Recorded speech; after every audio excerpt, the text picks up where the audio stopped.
Savais-tu que la toute première déclaration universelle des droits de l'homme n'était pas celle adoptée par l'ONU le 10 décembre 1948, mais une charte écrite bien des années auparavant, en 1236, par le grand Soundiata Keïta, empereur du Mali. Laisse-moi te raconter.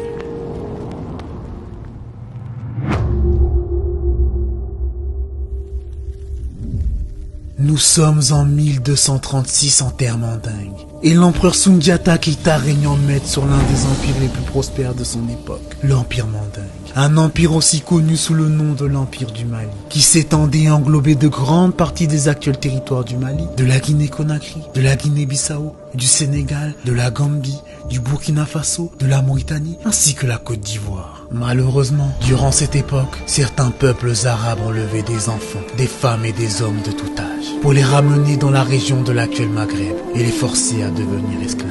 L'empereur a combattu ce commerce d'Africains tout au long de son règne, et sa charte témoigne de son idéologie abolitionniste. Soundiata mettra donc un point d'honneur à mettre un terme à ce fléau, en interdisant l'esclavage sur son territoire, par la charte du Mandé de 1236.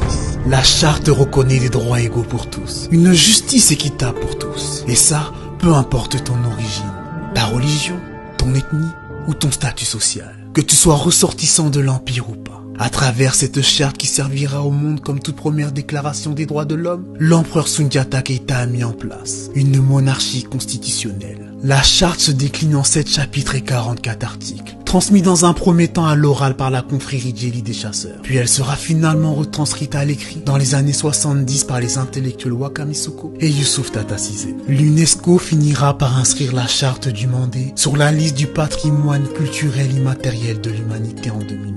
Laisse-moi te lire 4 des passages essentiels de la charte. Aucune vie n'est supérieure à une autre. Que nul ne cause du tort gratuitement ou ne martyrise son prochain. La guerre ne détruira plus jamais aucun village pour y prélever des esclaves. Personne ne sera plus jamais mis à mort parce qu'il est esclave.